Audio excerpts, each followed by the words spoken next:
بسم الله الرحمن الرحيم إن الحمد لله نحمده ونستعينه ونستغفره ونعوذ بالله من شرور أنفسنا وسيئات أعمالنا من يهده الله فلا مضل له ومن يضلله فلا هادي له أشهد أن لا إله إلا الله وحده لا شريك له وأشهد أن محمدا عبده ورسوله أوصيكم وإياي أولا بتقوى الله فقد فاز المتقون كما قال الله تعالى في القرآن الكريم بعد أعوذ بالله من الشيطان الرجيم يا أيها الذين آمنوا اتقوا الله حق تقاته ولا تموتن إلا وأنتم مسلمون وقال الله أيضا يا أيها الذين آمنوا اتقوا الله وقولوا قولا سديدا يصلح لكم أعمالكم ويغفر لكم من ذنوبكم ومن يطع الله ورسوله فقد فاز فوزا عظيما أما بعد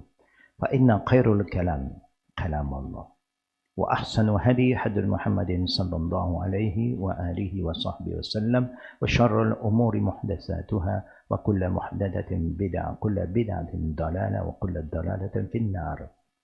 السلام عليكم ورحمة الله وبركاته.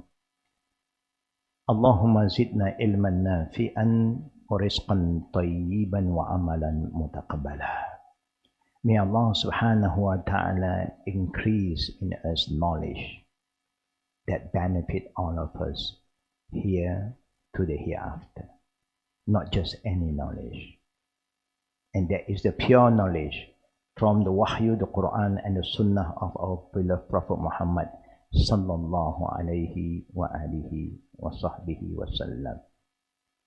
And may Allah subhanahu wa ta'ala grant us provision that is not only halal but good, quality provision. Even it's little, but it is very, very good in quality. And third one, we ask Allah subhanahu wa ta'ala to help us to engage in doing a righteous deed that Allah will accept, not just any deeds. Brothers and sisters, we have been learning about our deen, alhamdulillah. All praise due to Allah that He gave us the opportunity to learn His deen. And we have been talking about the adab, the intention. Everything will start from your intention, my intention. Why are we seeking knowledge? For who are we seeking knowledge? For what reason? What is the motive to have knowledge? All this is very important. Why? We want our children to go to school in a very early year. In our time, in the 60s, 70s, people go to school only when they reach the age 7. Today, when you're age 2, 3, mother, parents are planning to send the children to go to this preschool, homeschooling, kindergarten. Allahu Akbar. Why? All of us are aware. We know the importance of knowledge. Al-ilm qabla amal wal qawl. With the right knowledge, then you will act, you will do things, you will say something with knowledge. Then it will bring a lot of benefit. That is called ilm an-nafi'. We have been asking Allah for that. But hope our class on the etiquette, the adab as a Muslim, will help us to increase knowledge that benefits. And each time when you seek knowledge, for the sake of Allah, brother and sister, every step that you make to a place where you want to seek knowledge, there is a reward. There's one status being raised up, one sin is being decreased. And whoever die while seeking the pure knowledge, wahyu, not nafs, not opinion, not what people say, you are sure, to have a good ending as fi sabilillah. Allahu Akbar. Now last class we talked about 4 types of people. I hope all of you still remember a person who Allah grant them with wealth and they act righteously, and a person who don't have wealth, nothing, but when he look at that person, he have the intention, if I was given by Allah the same kind of wealth, I'm going to do like how this person do, then he will get reward because of the intention. And the third one is a person who Allah subhanahu wa ta'ala give them wealth but not knowledge. A lot of people who Allah grant their parent with wealth and the parent keep on giving them, pampered them, they have a lot of comfort in their life. They have a lot of things, not only what they need, anything they want, the parent tend to give them because the parent loves them. But when you don't give them the right knowledge, whatever you give them is going to destroy them. Because they will misuse it. They will make use of all the privileges, all the bounties that Allah have given to you to destroy themselves. Because they don't have knowledge. They will follow their desire. And this is very dangerous. And you have the 4th group who also have that same intention. They don't have anything, but they say, if I will be given by Allah the same kind of wealth, I am going to spend like how the third guy spend. I don't care. I'm going to use the money, the property I have, to do a lot of things that I don't care is halal or haram. That is the sign that they are going into different direction, and you as parents are not helping them at all. You are spoiling them. You are allowing them to go to hellfire. And that's why Allah said, Ya ayyuhallazina amanu qu anfusakum wa ahlikum nara. O you who believe, it is your main responsibility and duty to save your own soul first of God. When you don't care about your future, how can you care about the future of your children? When I talk about future, brother and sister, I'm not talking about tomorrow, 5 years, 10 years to come. No. I'm talking about an akhirah. That is the real life. And if you don't prepare yourself, how can you help to prepare your children? You can't. I just want to quote again. Simple matter. How many of us taught your children to make dua after making ablution? Simple dua. Ashhadu an la ilaha illallah wahdahu la sharika lah wa ashhadu anna Muhammadan abduhu wa rasul. When you can add more later on, Allahumma ja'alni minat tawwabin wa ja'alni minal mutatahhirin. Beautiful dua. Declaration of faith, tawheed, and also the declaration towards Prophet Muhammad sallallahu alaihi wasallam, and ask Allah to make you among the people who love to repent and those who like to keep themselves clean physically, body, mind, and soul. How many of us bother about this? How many of us taught them to make dua after azan, after responding to the azan? Each time we Muslims hear the azan, the call of azan around us, but we pretend like we hear nothing. These are things that we are exposed daily, but we fail until today, brothers and sisters. How can you say you will love yourself? How can you say you love your children? It's just lip service. Now let us go back to this book. This is the book that I'm going to share with all of you. Important because there are so many things I like to share with all of you, but I am always looking into the basic. Maybe you think that it's not important. You have learned all these things. Alhamdulillah. If you have learned, you have to ask yourself, do you have the understanding? Do you remember the hadith? Do you remember the ayat that you have learned?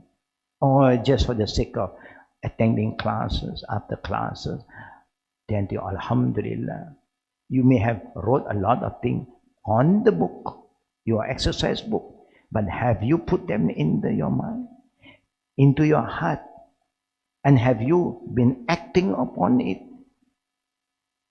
You know, every time when we start our class, brother and sister, without fail, we try our best to start with khutbatul hajj, a very important reminder, by praising Allah, so that Allah make us among the people who are thankful and grateful to Allah, by asking Allah for help, so we are humble, we need Him, He don't need us. And by asking Allah forgiveness, why we keep on asking Allah forgiveness? We commit sins every day. Sin in communicating to one another. We have no adab. We don't care about others people feeling today. We just think of ourselves. Na'uzubillah. That's why I keep on asking Allah to protect us, help us, to overcome the weaknesses we have within us. But when you say this, brothers, do you look into yourself? Do you identify your weaknesses so that you can improve? You don't care. And we ask Allah to help us to only do things that is good. Sayyati a'mali, I don't want to do anything that is not good for me and not good for others. Or say anything that is not good for me and good for others. What is the point for us to say something and it's not good? And when we say something, it's hurting other people's feelings. We don't care why. That's why the Prophet ﷺ reminded us, if you can take care of your tongue and what is between your two legs, I promise you, gentlemen, with the will of Allah, because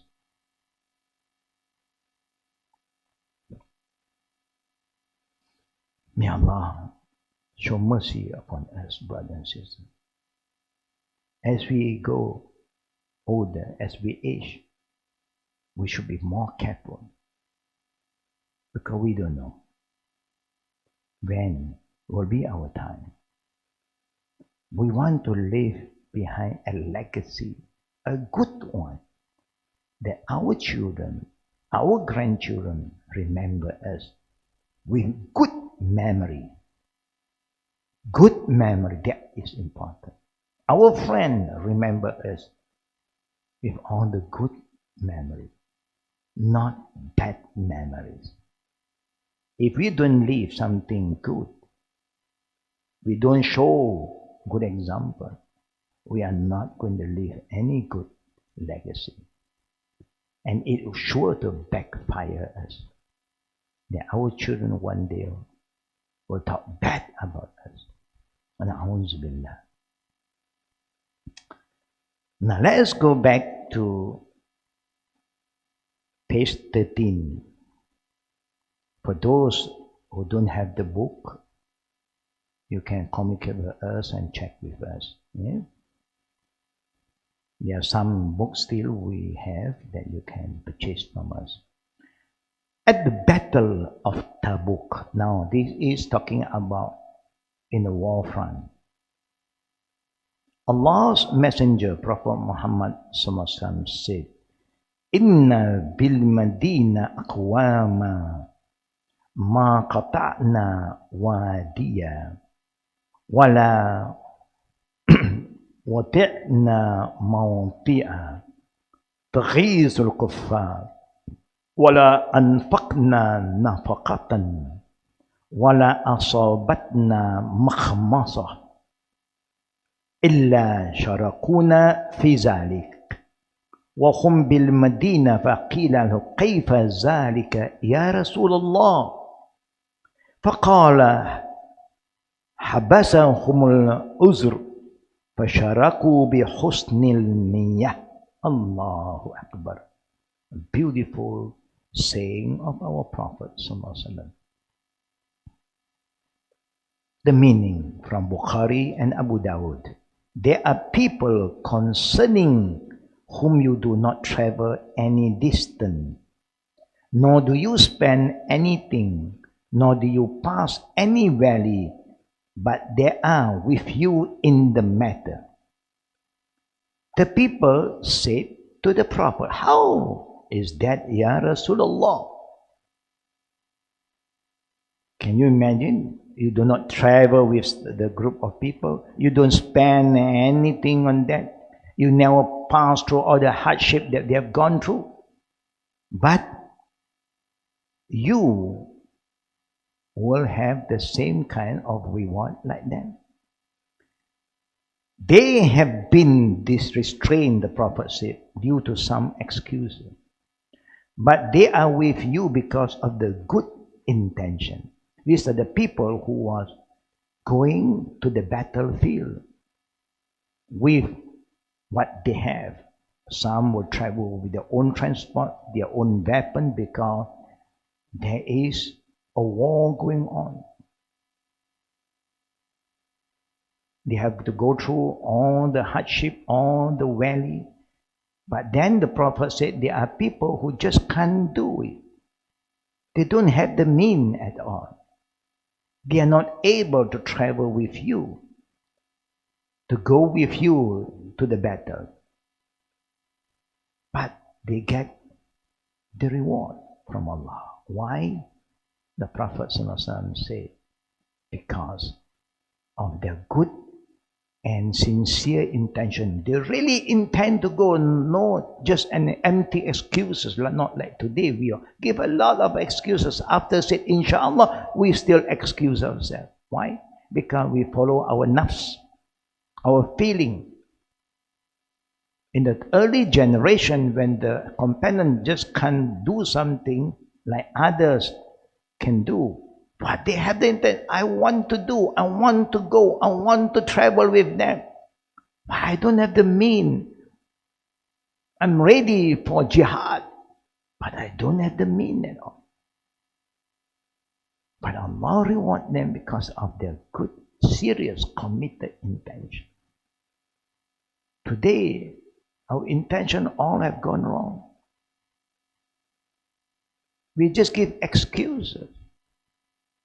Na'uzubillah. And that's why we keep on forgetting to do all the good things, because we are not committed. Even our job or assignment given to us, we don't care. We are lazy, careless, heedless, ghafla. Good intention is what makes the non-combatant equal in reward to the combatant. It was made the non-mujahid receive a reward like the mujahid. But Allah knows, are you giving an excuse or you really have an excuse? Yeah. Allah knows. So it's up to we, what we intend to do. Are you really serious, committed, that you want to give the best for Allah? Or just lip service? You have to ask yourself, brothers and sisters. We have been learning about the deen, attending classes again and again. We listen to the ayah conveyed to us by our Sheikh. We listen to the hadith. We may have noted down. We may have read again, muraja'ah. After that, what happened? Because we are too involved, too active, accumulate knowledge, we don't even have time to reflect and check, have I implemented the knowledge that I have learned? Umar ibn Khattab radiallahu anhu, each time when he wanted to read the Quran, he prayed to Allah. May Allah help him not to move to another ayah until he understood the ayah and he had act upon the ayah. The first generation, they are the moving Quran.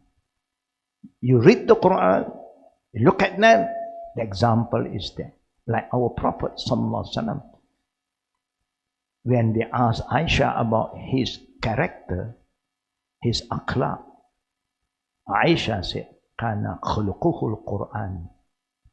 The characteristic of our Prophet is the Quran. Whatever Allah wanted him to do, you see, he will do it. We are just the opposite. But we recite the Quran. We memorize some of the Quran. But we don't really act upon it. That's why we separate our life and the Quran. The Quran is only a ritual, not as a divine guidance for me to follow. I have problem, I don't go back to the Quran. I go back to my feeling, my thinking. Everybody is feeling themselves, brothers and sisters. Now I'm talking about those who have been attending class. Those who don't attend class, worse. They don't even know what is in the Quran. They don't even hear the hadith. Can you imagine sometime when I ask fellow Muslims who love the Prophet so much, they celebrate his birthday even it's not a sunnah to do that. But people are doing it to show their love. But they don't even memorize. Here's one hadith, the first hadith of Sahih Bukhari, innamal a'malu binniyat. They don't even memorize it. I don't know how are we going to tell the Prophet, I love you, Ya Rasulullah. But I don't even take the initiative to memorize one full hadith.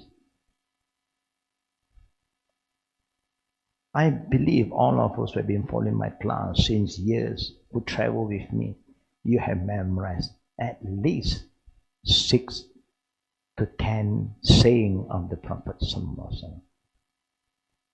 Because I always remind all of you. I always try my best. I know how busy we are, and how weak our memory is about the Sunnah of the Prophet, but I keep on. And I found out, alhamdulillah, some of you have memorized it. But I do not know, after some time we are not been together since the MCO. I don't have the opportunity to ask you. But I'm going to see you soon in the future. We hope that, if those who have been following this program, if you remember the dua, please send it to me. Share it with me again. And if possible, you tape your voice and send it to me. Don't just share with me with the hadith. Hadith is hadith, but have you memorized it? Prophet Muhammad sallallahu alaihi wasallam has also said, إِذَا الْتَقَى الْمُسْلِمَانِ بِسَيْفَيْهِمَا فَالْقَاتِلُ وَالْمَقْتُولُ فِي النَّارِ. فقيل يا رسول الله هذا قاتل فما بال المقتول؟ فقال لأنه أراد قتل صاحبه. This is a very important hadith for majority of all of us who are in authority, especially in the Middle East, especially in Afghanistan, in Syria, in Libya, in Iraq. The Prophet said to us, if two Muslims meet each other with their swords, that means everybody have their own weapon. Normally, sometimes we travel with weapon to protect ourselves. What weapon? Swords. Either it's a small one, a knife, or a long one. Look at the saying. If two Muslims meet each other with their swords, then both the killer and the killed will be in hellfire.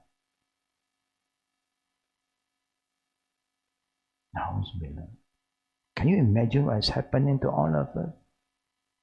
How can we call a jihad killing fellow Muslim?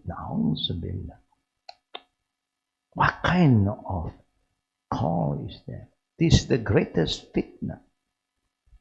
We know the Prophet have reminded us, Kullu Muslim ala Muslim haramun. Damuhu wa maluhu wa irduhu is sacred. A Muslim to a Muslim, their blood, their life, their property, their dignity is sacred. But we are very...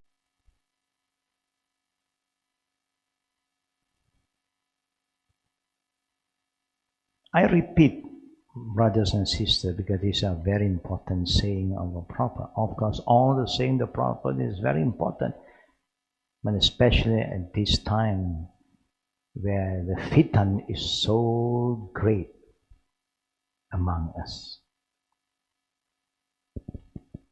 The Prophet have said, إِذَا الْتَقَى الْمُسْلِمَانِ بِسَيْفِهِمَا فَالْقَاتِلُ وَالْمَقْتُولُ فِي النَّارِ. If two Muslims meet each other with their weapon, with their swords, then both the killer and the killed will be in hellfire. Finnar. Finnar. It's not a small matter, brother and sister. There's nothing good killing one another. Someone said, Ya Rasulullah, that is the case for the killer. Of course, the killer, he should be punished. But why should that be the case for the killed one, the one who's been killed? Now, what the Prophet said, he answered because he wanted to kill his companion too. Now, when you have weapon, with both sides have weapon, do you have the intention to kill that person? If you don't have the intention, Alhamdulillah. It's just that nowadays we travel, at that time of God, people travel with weapons because to safeguard themselves for many reasons. To protect themselves from the wild animals, for the robbers and so on. But there's nothing to do with fellow Muslim. Because a Muslim will not rob or steal from another Muslim because it's haram. Today we don't care, halal or haram, everything goes. Money comes first. Money talk. Na'uzubillah. Can you imagine we just think of dunya, dunya, dunya? When are you going to prepare for your akhirah? And you know you're not going to stay here long, brother and sister. Our akhirah is an everlasting life. And all the first, second, third generation of this ummah, they always prepare their akhirah. They never trade their akhirah with dunya. But we are preparing to sell our akhirah for this cheap dunya. Na'uzubillah. This is a sign that our iman is having big problem. People who really believe in Allah, they believe in the akhirah. If you say, I believe in Allah, how about my akhirah? I don't know. Then you are not a believer. Intention, because the one who was killed also had the intention to kill the person. If you have no intention, you don't have to worry. But the Prophet is warning us. Today, fellow Muslim killing another Muslim is like no business, you know. It's like killing, slaughtering a chicken, or slaughtering a cow or a goat. No big deal. Na'uzubillah. See the contradiction? And we use the name Islam. We use jihad. Na'uz billah.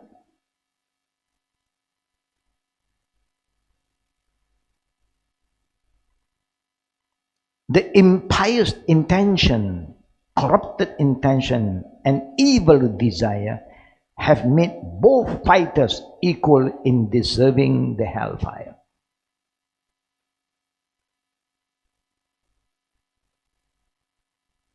If the killed did not have the evil intention, he would have been from the inhabitant of paradise. If he was killed, we have no intention to kill the brother.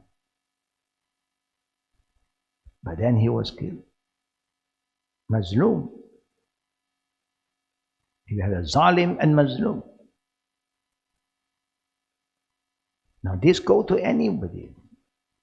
Parent, children, parent, and brothers, sisters, fellow believer. Everybody is included. Now our problem is not just with outsiders, within ourselves. We are very mean. I don't know what is happening to our heart, brothers and sisters. Everything because we have no more adab. We don't care.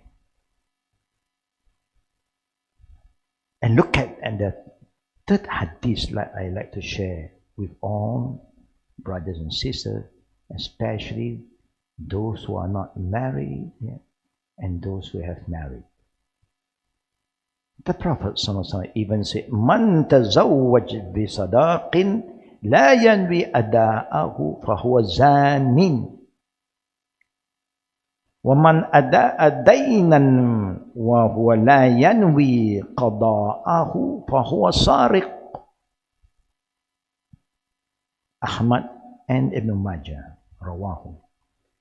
The one who marries based on a dower that he has no intent of paying it. When you want to get married with somebody, brother and sister, the man must give some dowry. Mahar is part of the condition of getting married to one. Sisters must be given by the husband. But there are times people just forget to bring the mahar. They have bought it. Maybe it's a form of a present, a gift, the ring. Today, always they go for a ring. But it's not necessary. Dowry can be anything. A mus'haf, anything that they agree upon. And suddenly, you don't, like today, if you go to Malaysia, certain state, they say your dowry is 110 or 150. Just an example. And you have prepared, suddenly you forgot to bring it. When the Qadi is going to conduct nikah, you forgot to bring the cash. Then you can still carry on with your marriage. You can, your nikah. Condition now you have a credit, but you must pay the wife. That is the right of the wife. But if you don't have the intention to pay, you thought, oh, it's okay, it's nothing. He will make it halal, but she didn't say that she give you halal. You have the intention to cheat her, not to pay her dowry. Then whatever you do with her is considered fornicate. You are a fornicator, a zani. You're committing zina every time you have relation with your wife because you didn't make her halal to you. Because there is intention of cheating. You don't want to pay her mahar, her dowry. Can you imagine? You cannot play around with all these small things. It's small, it's not big, But a dowry is a dowry. A word is what you said that I owe you, I have to pay you. You cannot say later on, I think okay lah, now we are husband and wife. What is the big deal? Just 100 ringgit. But that is the dowry. A prophet make it so clear. He said, if you don't do it, you don't give it back to her. Each time you have an intimacy, you are committing zina.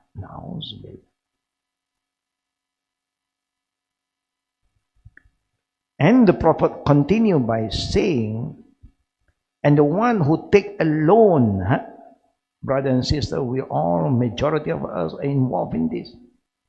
You borrow money from some family members, close friend, from just anybody. You take a loan and when you take a loan, of course, there's a promise you are going to pay back.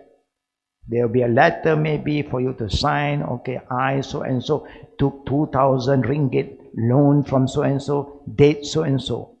And I will pay back in 6 months' time, or 3 months' time, or 1 year, whatever you agreed, written. Can you imagine you have people who consider themselves Muslim? Each time when they take a loan, they have no intention to pay it back. And if you have that kind of agenda, you are a thief, the Prophet. فَهُوَ سَارِقٌ. Because you are stealing the money from your fellow brothers. Yeah. Unlawfully, because it's haram. You came in and said, can you lend me some money? I need some help. No, I will pay you back. And the brothers or the sisters have been so kind to you. You promise 3 months, he extends 6 months. He don't come after you even after 6 months. Hope that you will come back to her or him. You just pretend that nothing happened. Can you imagine today? How can we call ourselves Muslim? When we keep on cheating, lying. Na'uzubillah, brother and sister. A loan is a loan. It's not something that you can play around. It's okay, no, he is a loaded guy. Loaded or not, loan is a loan. You can pray. You can read the Quran. You can make a lot of dua. But if that is your intention, each time when you take a loan, remember, you are a thief. You're not doing justice to your fellow brother or sister. They trust you. You betray them. And can you imagine something? You have no shame at all. You don't feel shy. Even you see them again, you pretend that nothing happened. You ask for another loan. Brother and sister, what is happening to us? Are we out of our mind? And that's why we have a problem today. If you take loan from the loan shop, from the not yet Muslim, they'll put you in hell if you don't pay. They make sure you will live in hell, you will suffer. The more you delay, riba is eating up you. But as a Muslim, we don't have riba. You borrowed 1,000, you pay 1,000. Can you imagine? We are so kind, helping each other for the sake of Allah. And you take a loan and there's no riba. It's okay because we help each other. When you are bad time, we try to help you. But you don't have the courtesy, even the courtesy, to call back, to meet up, say, brother, sister, I'm sorry. I promised to pay you back in 3 months. Now 3 months have ended. I don't have the means, but can you make it more flexible for me? Can you allow me to pay you monthly now? Maybe 50 ringgit example. That means you have the intention. You have the good intention to pay back the loan. But now you pretend that nothing happened. It's like my money, not his money. Na'uzubillah, brother and sister. May Allah protect us from all this bad, evil intention. Stealing, killing, destroying yourself by destroying fellow Muslim. You know, by doing that to another Muslim, actually you are destroying yourself. There's no amanah in you. There's no siddiq in you. You lie. You are not trustworthy at all. How can we trust you in the future? We can't.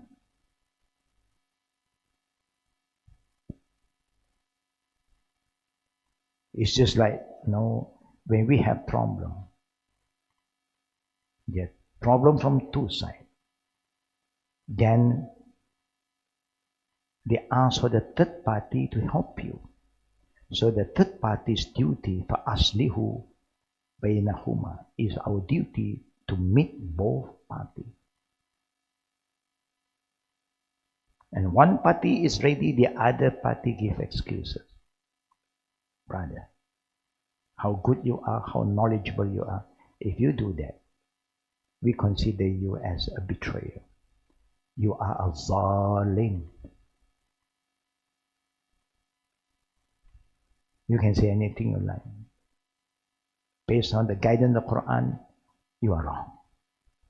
If you are right, you just have to sit down and rectify the misunderstanding, maybe.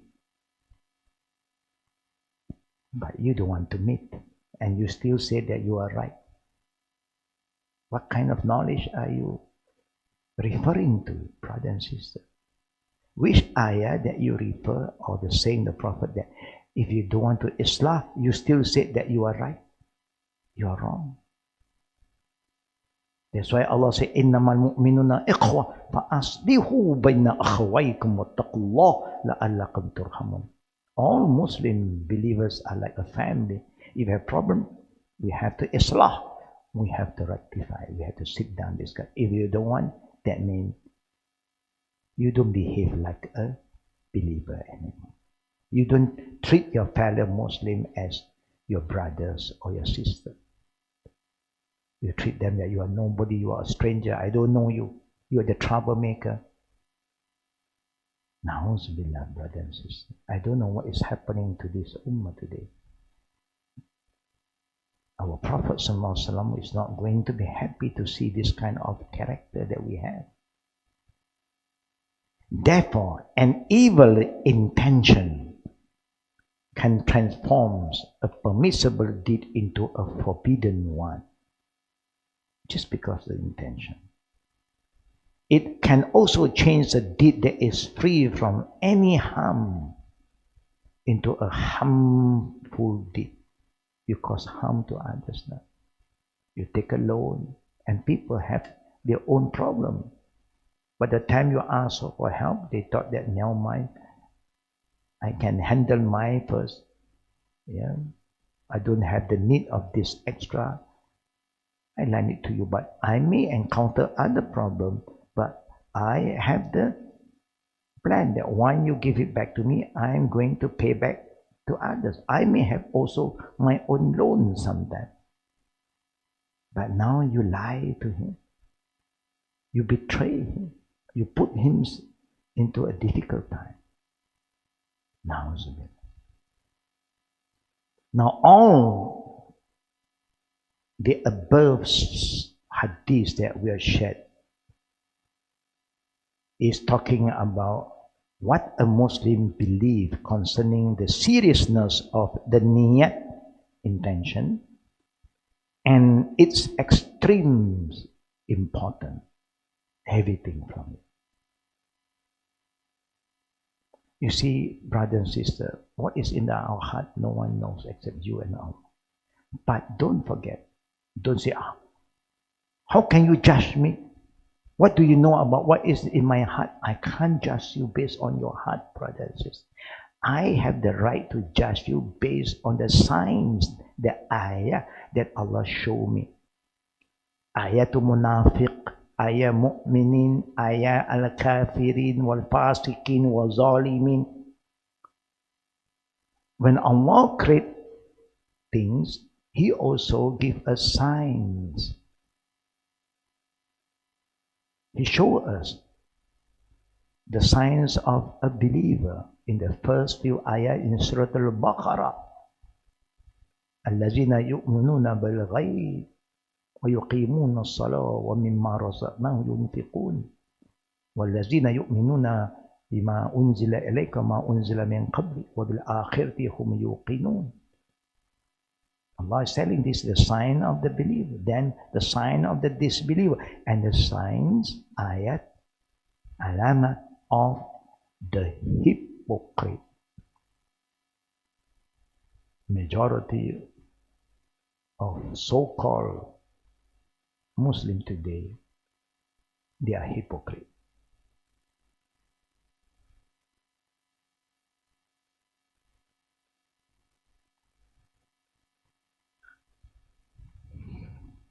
Therefore, he or she based all of his or her deed upon a pious intention. Innamal a'malu bin niyat wa innama likulli imri'in ma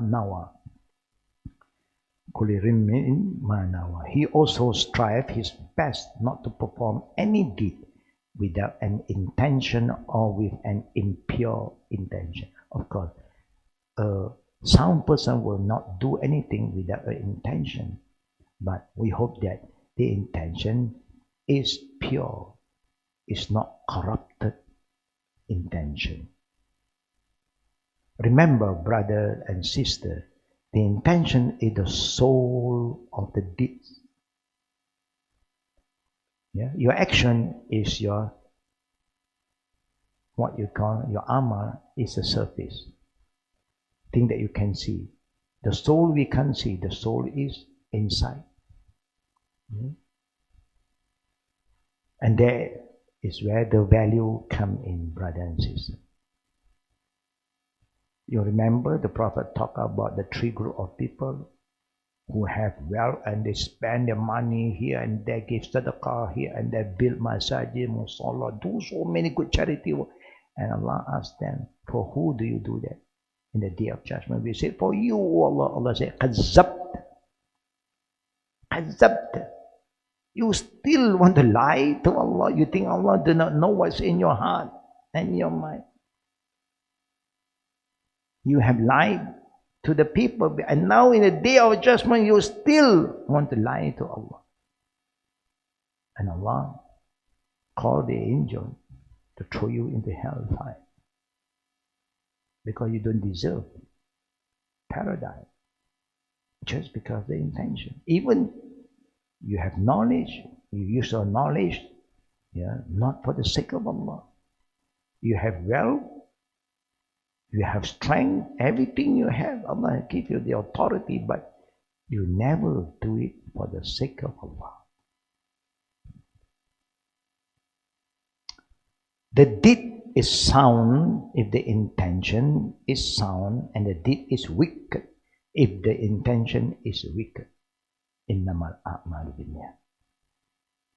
The one who performs deeds without intention is doing so out of the disdainful show and present. I did quote before, only two groups of people who have no intention to do something in their life: baby, children, and crazy people. They just do things without any intention. Other than that, we do have intention, brothers and sisters, whether you are aware or not. Furthermore, a Muslim male or female believe that intentions, niyat, is an essential component of deeds and a condition for the validity of your deed. Innamal a'malu binniyat wa innama likulli imri'in ma nawa. Everything will be valued by Allah through your intention. Can you imagine the hadith that we shared with you earlier last week? You don't have the money to do all these good deeds, but you have the good intent. I will do if Allah grant me. Well, I'm going to be like the first group of people who Allah gave them wealth and knowledge, and they use their wealth to serve Allah, help the poor, the needy. Allahu Akbar. Because the intention. Here, Allah also knows that the intention is not simply the statement of the tongue. That's why in every ritual is divided into 3 categories. Category number 1, of course, the intention. They have qalbi, you have qawli, and fi'li. Qalbi means the function of the heart is where our intention is. La sawtan, la harfan. There's no sound, there's no letter for you to recite. It is just in the heart. That now, for every Muslim, they know when Zohar come in, they have the intention to pray Zohar already. It's there. It's always there. After Zohar, they have the intention to pray Asar. Because a practicing Muslim, they worship Allah at least 5 times a day. It is your responsibility, and you don't have to say anything. It comes automatically. Yeah. That the responsibility from the parent to the children, the responsibility of the husband, will all come automatically.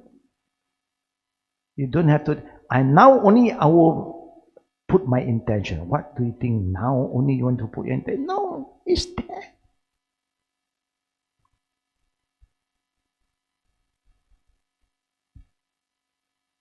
There is one. Yeah?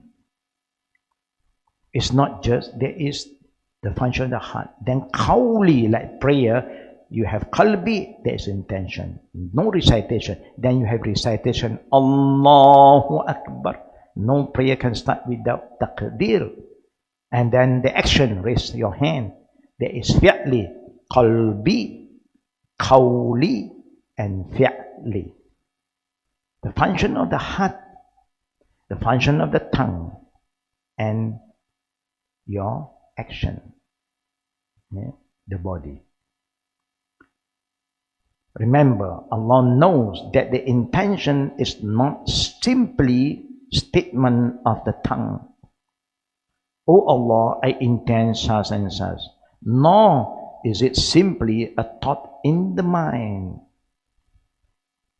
Instead, it is the driving force, Allahu Akbar, in the heart towards a deed that is in accord with a sound goal of bringing about benefits or repelling harm, representing or in the future. Of course, everything we do is your intention is for Allah, is for the future. Now don't think that I want anything now. Allah is going to reward me. It is also the will that directs a person to perform a deed for the sake of Allah, to fulfill His command. Allahu Akbar. Allah said, وَمَا خَلْقُ الْجِنَّ وَالْإِنسِ إِلَّا لِيَعْبُدُونَ. I never created the jinn and the ins, human, except for them to submit to me, to obey me, to worship me. A Muslim therefore also believes that a permissible act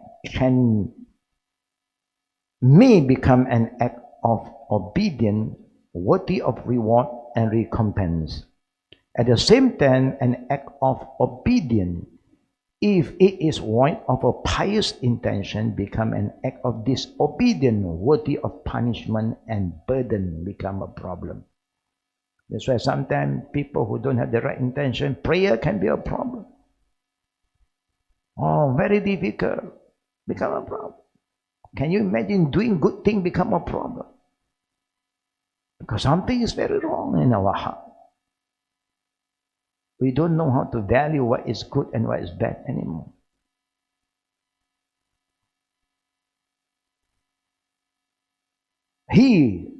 Allah also does not believe that an act of disobedience can be changed into an act of obedience simply due to a good intention. Of course, if you have good intention, Allah will never allow you to do anything bad and you say, I have a good intention.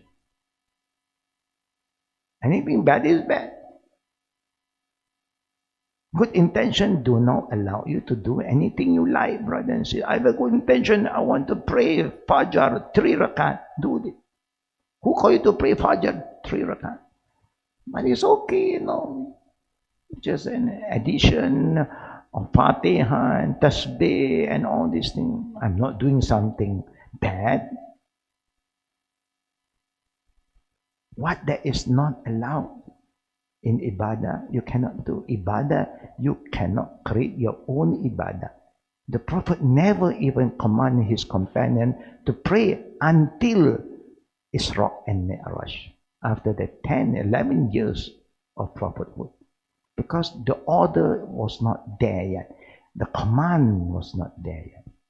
It's not that the Prophet can think, okay, I know, let us do some act of worship with a good intention. We are worshipping Allah. No. Any act of worship, brother and sister, remember this point.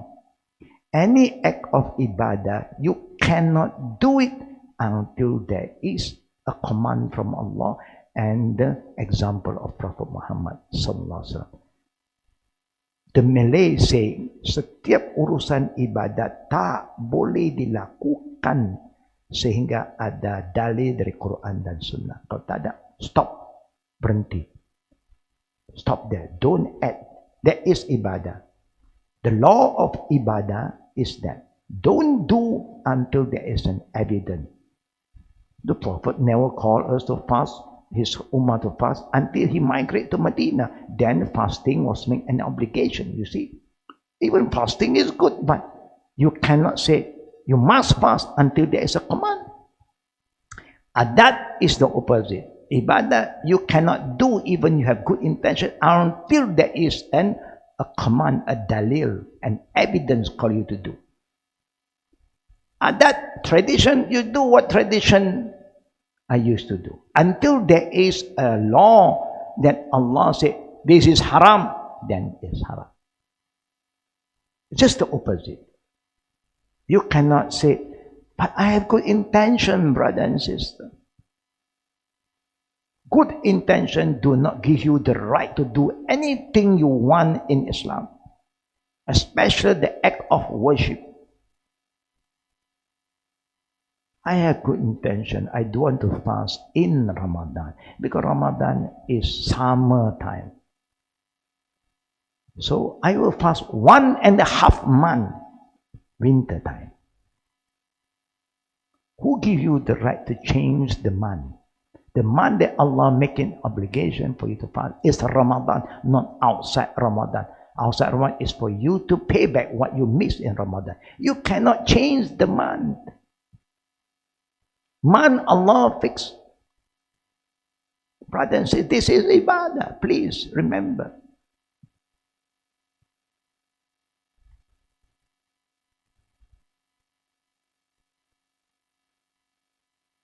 A lot of people give example.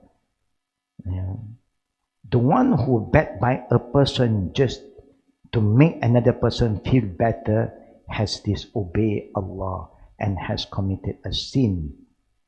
His good intention will not benefit him at all in consideration with Allah. Similarly, the one who built a mosque with money from haram sources will not be rewarded. The one who attend singing, dancing parties, or who purchase raffle tickets, lottery tickets to support good purpose for the sake of jihad is a sinner and will bear the burden of his sin instead of being rewarded for what he has done. Similarly, Anyone who built a dome over the grave of a pious person, slaughtered an animal on his behalf, or made an oath on his behalf, all in the name of having love for the pious person, is disobeying Allah and earning a sin for what he or she has done. This is done even if in his eyes he had a pious intention. I love so and so. You love somebody, you just do what he have taught you. That's not against Quran and Sunnah. If you say you love the Prophet said, none of you can be a true believer until he command his desire to follow what I want him to do or her to do. It's not just lip service. Oh, I love my Prophet. No, I make so many things on his name. But then, what he wants you to do, you don't do. You say, don't create fitna, you love to do fitna. Don't backbite, you love to backbite. You do the opposite and you say, I love the Prophet. Allahumma salli ala Muhammad. But then you do things against his teaching. He said, follow me in my prayer when you want to pray for. You don't want to follow his way. You still argue, I want to follow other ways, other imams' ways. Now, what are you talking about, brother and sister? This religion belonged to that imam, this imam. It belonged to Allah and it was revealed to one man, Muhammad sallallahu alaihi wasallam. This is just an example.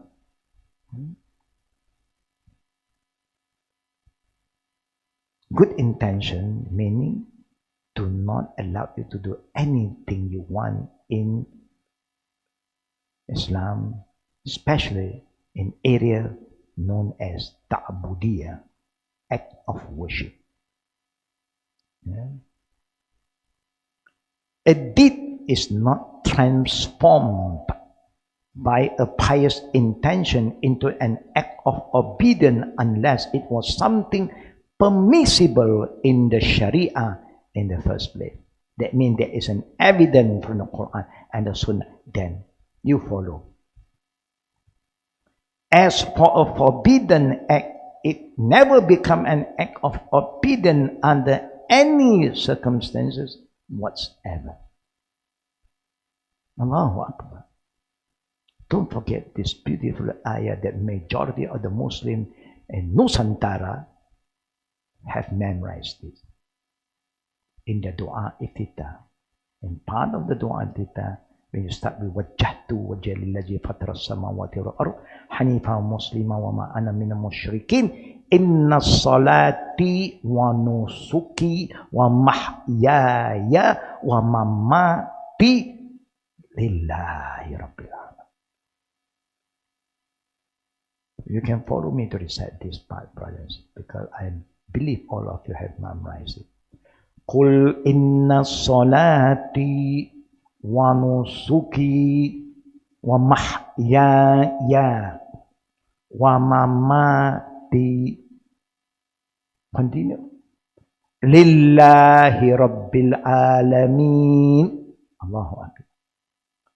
Always remind ourselves, say to yourself, all my prayer, act of worship, ibadah, all my sacrifices, my nazar, my qurban, my akikah, anything, my living, what I do in this life, my working, my dressing, my eating, my drinking, my business, whatever I do in my life, and my dying, I'm sure I'm going to die one day, is lillah, for the sake of Allah. Everything I do, I make sure that intention for Allah. When you say intention for Allah, you follow His Sharia. You want to worship, worship according to what He wants you to worship. How to worship. You want to do business? What kind of business that Allah allow us? Halal business, no cheating, no lying, no hidden agenda. But today a lot of online business. Only Allah knows. They show you another thing, they send you another thing. They lie, they cheat you. And they're very irresponsible. They said you can return back your goat, you can call. You call, no response.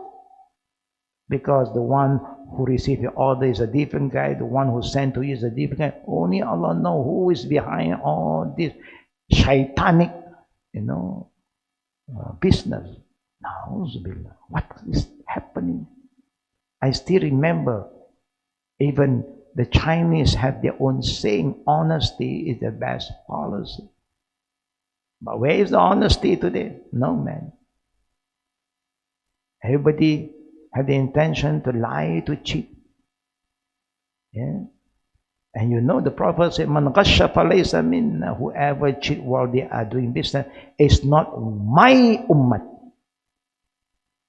It's a serious matter.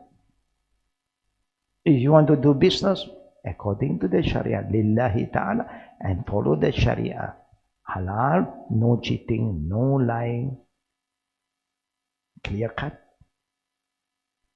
You want to eat halal food. Want to drink halal drink. You want to cover your aura, halal garment. Everything guided so that you will die as a Muslim. And that is how we are guided, brother and sister, in Islam. You must have the right adab. Allah knows all that we are doing. You cannot lie to Him. You can lie to me, to someone else, but not to Allah. So let us pray, may Allah subhanahu wa ta'ala make us have the right etiquette, adab, with Allah. Because we came from Him, and to Him all of us return. So may Allah subhanahu wa ta'ala give us the right guidance. The guidance is there already, brother and sister. It's just whether we want to follow or not. Like I always said, we have been asking Allah for guidance every time we pray. Ihdina siratal mustaqim.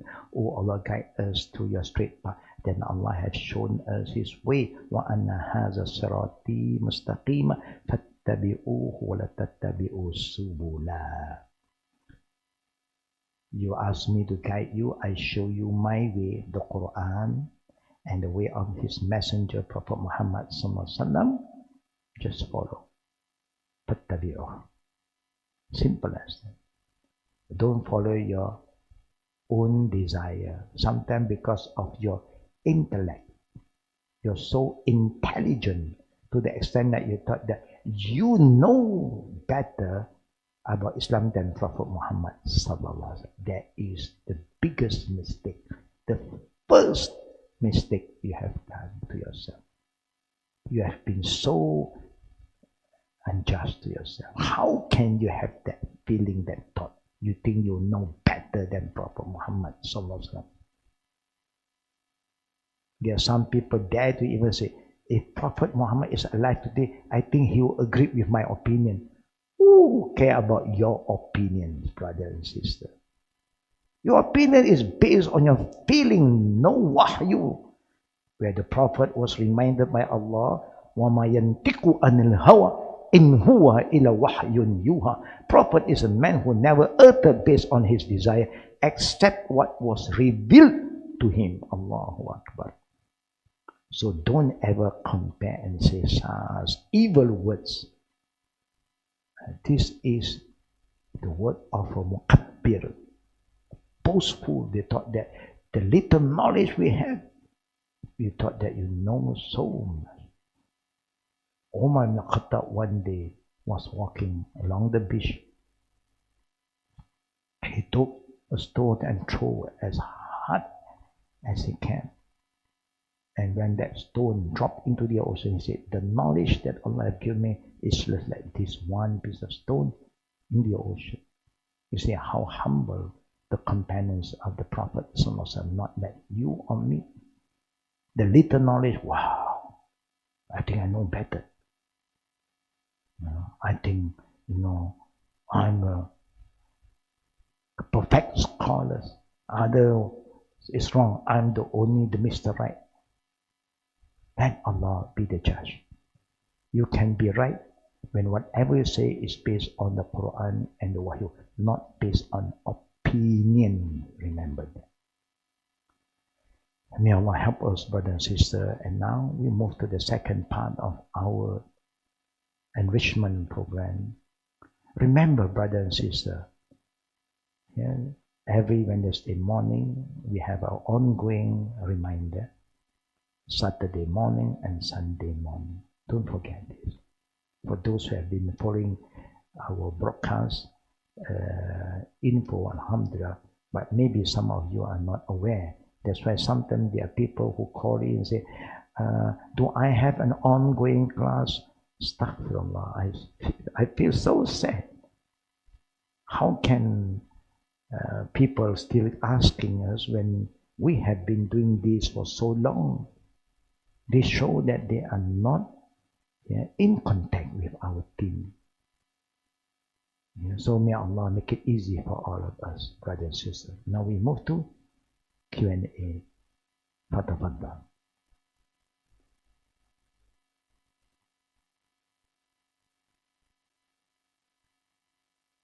We have there.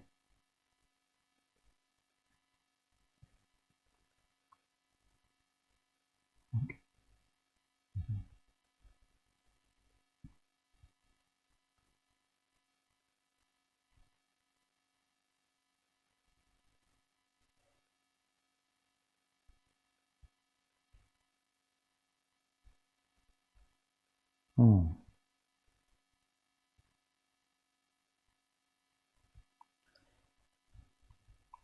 It's a good question from Sister Farida. I had lent a friend in need my jewelry to help her financially. She cut off contact with me right after. Accidentally met her after 10 years. She said, the pawn shop burned down, but she will repay. Like what I've said earlier, sister, we have this issue, but we believe that if a person have the intention to pay, whatever happened, it have happened. True or not, no one knows. This is what she said. But she have to pay you back. But you don't have to wait for 10 years. After 10 years, she said that the pawn shop was burned down. We feel so sad to hear people saying, giving excuse. But whatever excuses, what she owe you, she must pay back. We must teach them how to be responsible. You know? If not, in the day of judgment, they will be stopped by Allah. Even all their other deeds qualified them to go to Jannah, but because they took money from you and they are unjust to you, they don't pay you back, they will be stopped at Kantara. The Prophet said there is a bridge that is reaching to the gate of paradise called Al-Kantara. They will be stopped there. So it's not a small matter. Wa alaikum salam wa rahmatullah to Sister Tara. May Allah bless you, sister who have been very istiqamah in following our Despero. Fizal said, my question is on the attribute of Allah. Where was Allah before any creation? Where was Allah before any creation? Allah have informed us about Himself, that He is above His throne. That's all. Alal Arsh. That's what we have to say. No one can talk about Allah more than Allah Himself. So no one knows where is Allah except what Allah said about Himself. Don't go back to the opinion or saying of any, just go back to what Allah said about Himself.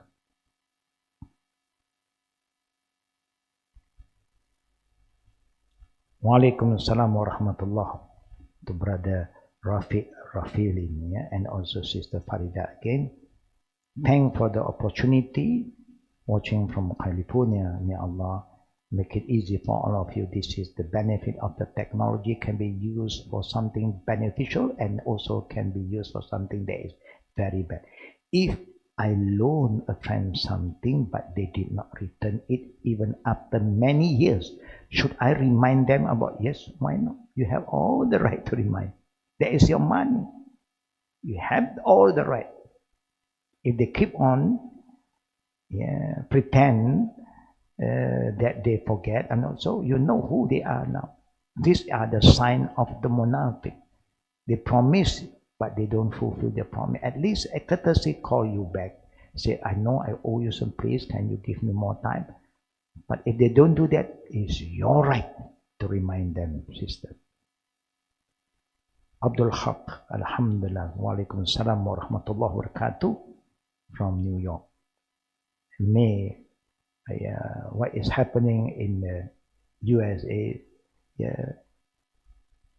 may Allah help those who have been treated unjustly by the authority. Walaikum salam. I am Ta'zin. Ta'zin, it's been years following all your classes from New York and MD area of USA. I memorize that the morning prayer you recite, may Allah bless you. I memorize all the morning prayer you recite. Allahu Akbar. May Allah make it easy for you, sister. And may Allah make us among the people who remember Him a lot. Wa alaikum salam wa rahmatullahi wa barakatuh, sister and Sheikh. How do we keep refreshing our intention to prevent our good deed from being destroyed by our sins? Shaitan whisper bad thoughts before, during, and after the deed is done. It is common, it's an ongoing jihad between we and our Karim, the Shaitan. So just don't entertain what is against Islam. Don't entertain all the negative whisper. Just cut it off with something that is positive. That's how we move on. It will come not only to you, to everybody. Is contributing, spending money for development, rebuilding of Palestine is part of jihad concept. Here there is an NGO, Aman Palestine, that organized one of the fund. Anything to help a fellow Muslim brother and sister, especially the poor and needy, is considered as fi sabilillah. But I do not know about the plan of development, rebuilding. What is important in Islam is to build the ummah physically, mentally first, not the physical building. It's very sad if we focus on the physical development, we do not focus on the mental and spiritual development. I hope everything we do is well balanced. Alhamdulillah. May Allah love those who love the person that Allah loves. Assalamualaikum Ustaz. Walaikum salam. I have tried to participate in Al-Qadim Ramadan activities but was not able to do with card. Is Al-Qadim participate in lunch good with card? In lunch good, yes, we do still have our ongoing program to reach out to the poor and the needy. This is the commitment from Al-Qadim. In our organization, Al-Qadim means serving mankind. We try our best. The more we have, the more we share. So we are doing our best. A lot of people sometimes are not aware of what we are doing because we are trying to do it in the best manner, and we are not here to just go and promote and not doing anything. We always, sometimes we believe in low profile because high profile create a lot of fitna. Yes, we are still doing it. Everybody can go into our website, communicate with our team, then they will let you know how you can participate. A question, can you tell us about Sheikh Abdullah Al-Harari? No comment because I don't know him personally. So you can ask other scholars who are, have a better relationship with them. Again, where was Allah before creating Arash? Like I said, don't ask where is Allah. Ask what Allah wants us to believe in Him, that's all. This question have no end. If I give you an answer, there will be another question. So don't entertain all these disturbing questions. You know? Can you share the title of the book you are using for this new class? Yes, the title of us is this Islamic Etiquette. Yeah, it's a very interesting book. There are so many good books. You have Adab Mufrad from Sahih Bukhari, but I prefer something that is lighter, easier to begin with. And this is not the first time again. Normally, when I feel that it's time for me to repeat, to strengthen the adab, strengthen the iman, I will repeat. Because I know a lot of people who joined me earlier, they are no more with us, they have moved forward, and there are a lot of new people who are joining in that they have missed all these important classes. That's why I'm going back. I hope people will understand. Don't overconfident that whatever you learned before, oh, I have learned about this, but please ask yourself, how many hadiths that you have memorized in this book? Just ask yourself that. If she were to repay, how to fairly determine what she should repay me? As a Muslim, $1 for $1. But the Prophet loved when you take a loan from somebody, in return, you give back more as an appreciation for the help that the brothers and sisters have given you when you need the help. But it's not something that you must reinforce. It's up to them. And sometimes the Prophet also loves us if he can pay all, because you know that he is not lying to you. Yeah, he's poor, then whatever he can. But you need to discipline them, educate them that they have to pay, because it's good, so that they know that in the future, if they borrow from other people, they cannot do this again. If they don't really have the means to pay back, just ask for a donation. I'm stuck in this situation, I'm very bad, in a bad situation, can you help me? Yeah. So it's up to us. You give $10, $100, $1,000, but we don't think of lending him, because he can't pay.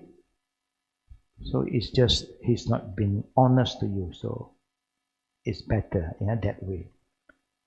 My mom died 3 years ago. She gave 20,000 to my uncle to hold for me. He claimed she gave it for him to keep. So he hasn't paid me back, saying I have no right over that money. Is this correct? If the money that is being given by your mom to your uncle because you are still young, they are worried that no, young people should not keep so much money, give it to uncle and trust, and the uncle don't fulfill this, his qiyana, he have betrayed your mother. It's haram. He have no right to take the money from you, if that is the case. That's why anything to do with amana is important to write it down. If you have that kind of uncle, just too bad. May Allah give him guidance. 20,000 is nothing compared with hellfire. Do you think you want to go to hellfire just for 20,000? There's no more iman if there's no aman. The Prophet said, La tadkhulul jannah hatta tu'minu. No one enter paradise until he believe. And the Prophet said, La iman liman la amanata. There's no iman for those who are not trustworthy. Are you just want to, sell your paradise for 20,000 and go to hell? Don't do that. This is nothing. It's your niece. It's the duty of the uncle to make sure the niece have her right.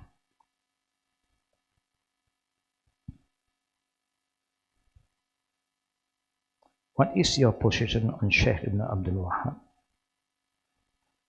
Nothing for us to comment about the great scholar. Just go through. If anybody want to know about so and so, read their biography and see what they have taught us. If not against the Quran and Sunnah, you can follow. Once again, then you have a choice. You must be careful not to follow what is not based on the Quran and Sunnah. None of these great scholars call anybody to follow them. None. Neither I call my student to follow me. Just follow what Allah said and what the Prophet wants us to do. So, brother and sister, don't go into that area. Want to know what is the opinion of this person to another person. We have no opinion except what they say is based on Quran Sunnah is right. What they say is not based on Quran Sunnah. That means it's something that you must be careful. You are responsible for your own deeds, brother and sister. Do Allah has physical body? Again, weird, strange question. Allah said nothing look like Him. He is by Himself. That's all we have to believe. Assalamualaikum warahmatullahi wabarakatuh. This is your sister Inas from Yemen. Allahu Akbar. I met you and listened to your lesson in Hajj year 2010, 10 years ago. I still remember you and what I say. May Allah bless you, sister. I think you are the sister that I was trying also to call many times, but we hope that all your families is well in Yemen, and if you can give us your contact number, we will try to contact back, so that it's good for us to stay in contact with one another. So send my salam to the family.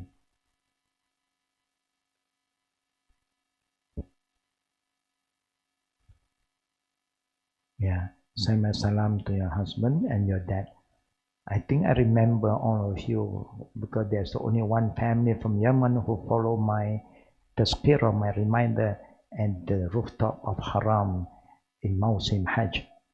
I still remember, but like I said again, sister, I was trying to call to communicate with you all, but failed. But inshallah, it's Allah's ni'mah for us to be connected again. May Allah strengthen our relationship here until the hereafter, and may Allah protect all of you wherever you are, your family, the children, from further fitan. So, brothers and sisters, I think, that is all I can share with you today. Again, the question, can you stop spamming the same exact question every 5 seconds?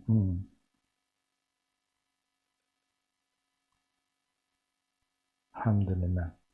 So, brother and sister, we hope that everybody understand. I just want to end very easily. In the coming plan, we are talking about our etiquette towards Allah. You want to know about Allah? No one knows about Allah except Himself. And our Prophet will just say anything Allah wants him to say and nothing else. So have patience and just believe that Allah is by Himself. He's not like any of His creation. Laysa kamithlihi shay'un wa huwa as-sami'ul 'alim. So may Allah strengthen our iman, and may Allah protect all of us from all the whispering tashwish from shaitan to create more confusion. If Allah created this, who is the one who created that? And later on, who is the creator of Allah? Then there's no end. May Allah protect all this from this fitan. And the Prophet always said, if you have all this whispering disturbance coming to us, tell you, ask this about Allah. Say, Qul amantu billahi thumma istaqim. I believe in Allah in the way Allah wants me to believe in Him, and I am consistent istiqamah in my belief. May Allah strengthen our iman, protect us from all the fitan. Amin ya rabbal alamin. Wabillahi tawfiqi wal akhir da'wana walhamdulillahi alamin. Don't forget, every Wednesday morning, Saturday morning, time the same start from 11, and Sunday morning, as long as we are still healthy, able to share with all the good brothers and sisters about our deen based on the Quran and Sunnah, we will try our level best with the guidance of Allah Rabbul Alameen. Assalamualaikum warahmatullahi wabarakatuh. Subhanakallahumma bihamdik. Asyhadu an la ilaha illa anta astaghfiruka wa atubu ilaik.